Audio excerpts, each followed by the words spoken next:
Bonjour François. Bonjour. Donc, nous sommes toujours au Salon du Livre de Mency, donc avec François Rabas. Alors, je vois que tu es en train de nous faire une petite dédicace. Oui. Donc, tu as plein de livres. On parle de quoi en premier? Eh bien, j'aimerais bien qu'on parle de celui-là. Parce Alors que celui-là, donc, c'est le dernier. le Code Mandragore. Oui. C'est ça? Oui. Alors, ça parle de quoi le Code Mandragore? Alors, le Code Mandragore, c'est basé sur un mystère formidable qui est celui du Code Voynich. C'est un manuscrit qui a été trouvé en 1610 et qui n'a jamais été décrypté. Actuellement, le manuscrit est entre les mains de chercheurs à l'université de Yale, où on tente avec l'intelligence artificielle de trouver une signification à ça. Et c'est un herbier. En même temps, toutes les plantes qui sont dessinées sur ce code se terminent par une racine de mandragore. Alors Ah, toutes? D'accord. Toutes. C'est le premier mystère. Oui. Le deuxième mystère, alors ça c'est un facsimilé, c'est exactement cette écriture-là. Deuxième mystère, on dit qu'Adolf Hitler se faisait préparer des tisanes de mandragore. Dans quel but? Dans le but de lui donner du génie. On a vu que ça ne marchait pas tellement, mais... Oui. Il y a une marge de progression. Oui, voilà. Et donc mes personnages vont, à l'occasion d'une visite dans un grand château du Haut-Rhin, vont trouver des indices qui va les renseigner peut-être sur la piste d'un codex, c'est-à-dire d'un ensemble de parchemins, d'une part. Et comme ils sont professeurs d'art et d'archéologie, ils vont associer leurs étudiants à la recherche dans le château.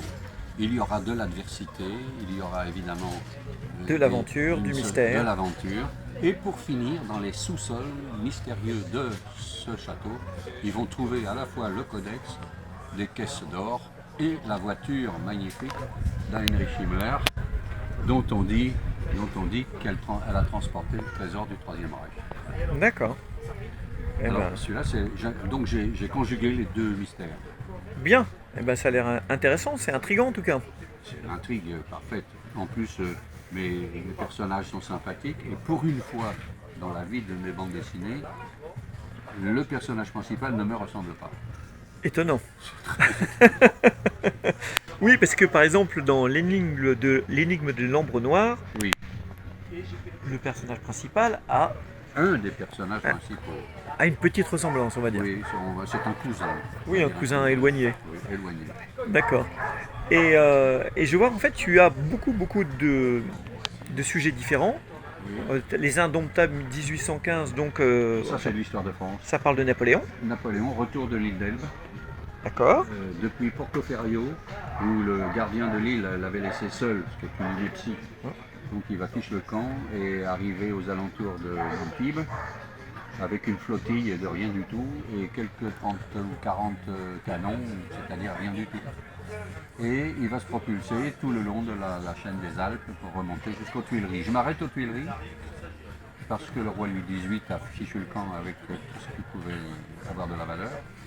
Et ensuite, c'est pas très glorieux puisque c'est Waterloo. Oui, Morne-Plaine. Voilà. Donc je m'arrête aux Tuileries. Alors, et par contre, plus mystérieux, Emma Knox, ça parle de quoi? Ça parle En fait, c'est quatre personnages qui vont se retrouver fuyant la société en pleine déliquescence. Ils vont subtiliser un avion sur un petit aérodrome, mais ils n'ont pas fait le plein. Ils ne se sont pas rendus compte qu'il faut de l'essence pour faire fonctionner un avion. Et au bout du réservoir, ils vont atterrir à la canopée d'une forêt primaire. Il va falloir tout réinventer en suivant la pyramide des besoins, c'est-à-dire boire de l'eau, trouver de l'eau potable, faire de l'eau potable avec rien, faire du feu, trouver de quoi manger, chasser, se vêtir, s'abriter, enfin bon, tous les besoins. Et se reproduire. Ça, à la limite, c'est pas interdit, mais on va dire que c'était pas. Ah, tu l'as pas raconté? C'était pas à l'ordre du jour. Par D'accord. contre, il y aura de l'adversité, Oui. parce qu'il y a des autochtones quand même sur place, et donc ça va quelquefois mal se passer. Mais la fin, je la dévoile pas parce que la chute est assez extraordinaire. Je parle de chute D'accord, donc c'est une histoire à chute. Voilà. Et dans Ovaria, là encore une fois, changement de décor. Changement de décor. Ovaria, c'est une réaction anti-néo-féministe. Je dis bien néo-féministe. Oui, j'ai bien compris. C'est d'ailleurs un ouvrage qui me vaut des démêlés avec les associations Féministe, j'imagine bien. Car c'est une société exclusivement féminine, elle tue tout ce qui est masculin.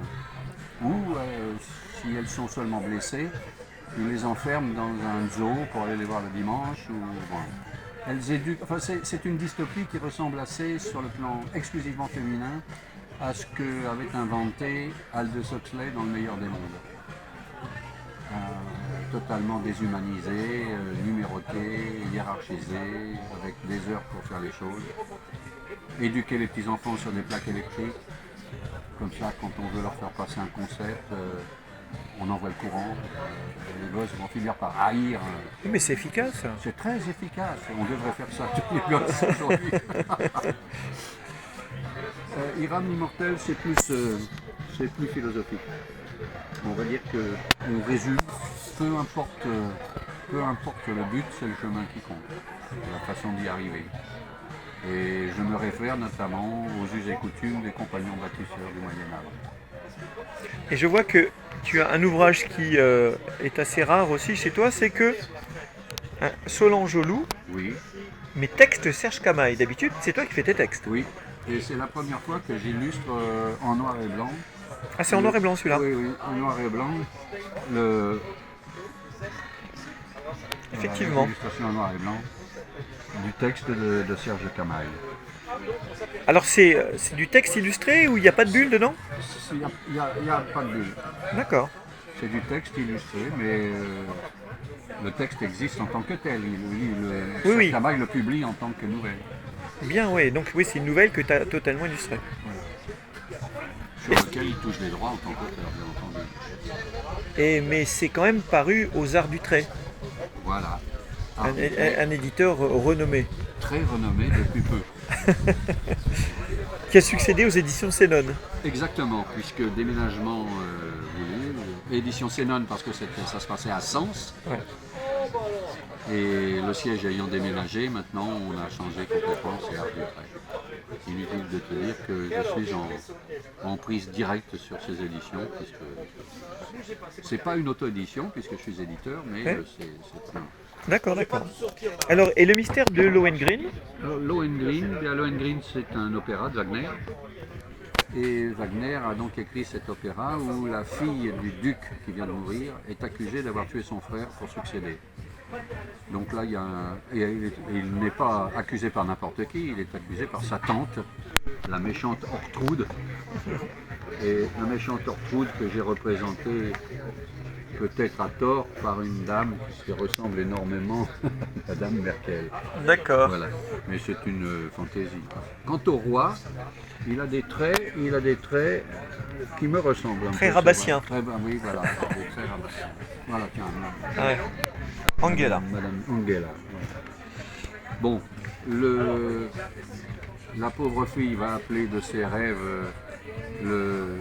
l'homme idéal qui va arriver, il s'appelle Lohengrin, et il va bien vouloir la défendre à condition de ne jamais lui demander ni d'où il vient, ni qui il est. Ok. Or, elle ne veut pas, c'est une fille vertueuse, elle ne veut pas se donner au premier venu, elle va lui poser la question fatale.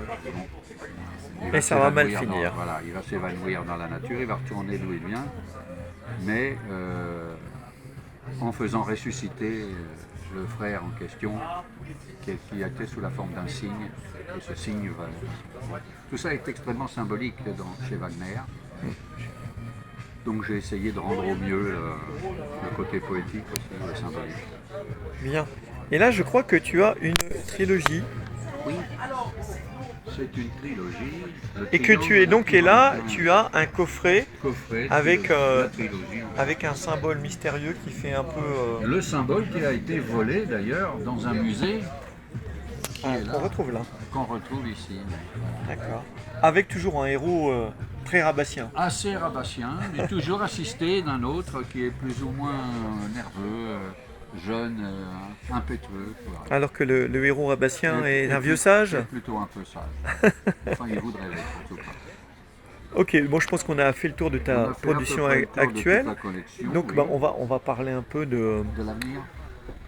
Oui, si tu as un projet qui va sortir bientôt, tu peux nous en J'ai parler? un projet qui devrait sortir courant 24 parce que j'ai beaucoup de travail dessus. Oui, C'est l'histoire du déluge et de Noé et de sa famille, oui. mais de nos jours. C'est-à-dire D'accord. que Noé est agent de la DGSE et il sera appelé par ses confrères de la CIA aux États-Unis pour sauver le monde en construisant un complexe qui permette de sauver tout le monde et d'envoyer sur une autre planète Donc tu l'ensemble re- des couples qui existent.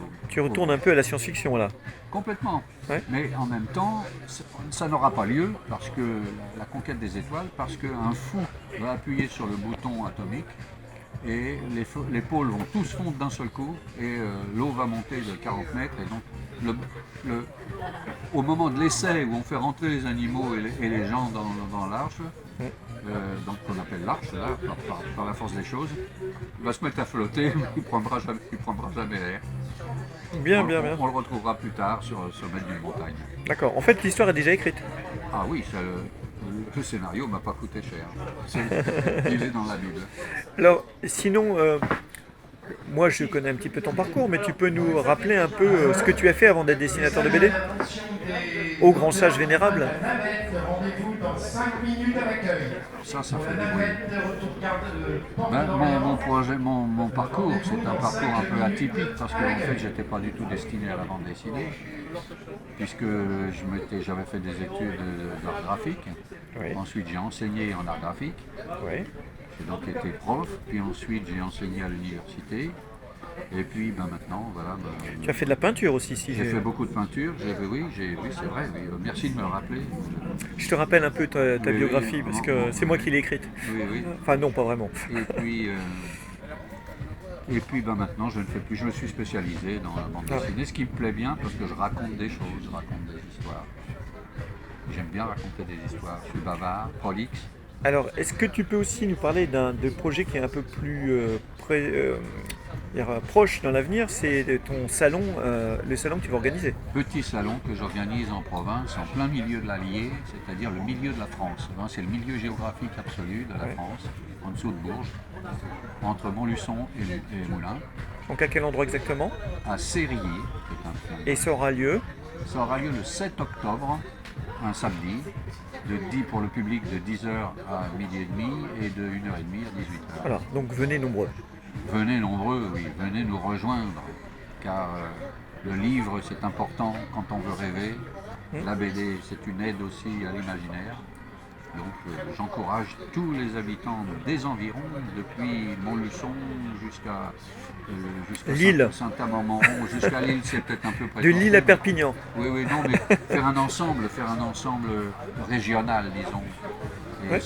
j'axe toute la publicité là-dessus. Bien. Donc on te reverra à Cérilly. Voilà, à Cérilly, Eh bien écoute, le 7 octobre. Et alors, les auteurs qui vont venir sont invités, évidemment, à déjeuner avec nous le matin, à manger le midi avec nous, et à rencontrer leur public en toute liberté, puisque c'est gratuit, et pour les visiteurs et pour les auteurs. eh bien très bien. Je pense que c'est important aussi d'en parler, parce que si on peut faire un peu de pub, c'est pas plus mal. C'est pas plus mal. Eh bien merci François, C'est moi qui te remercie. à très bientôt. Oui, à bientôt. Allez salut. Bye bye.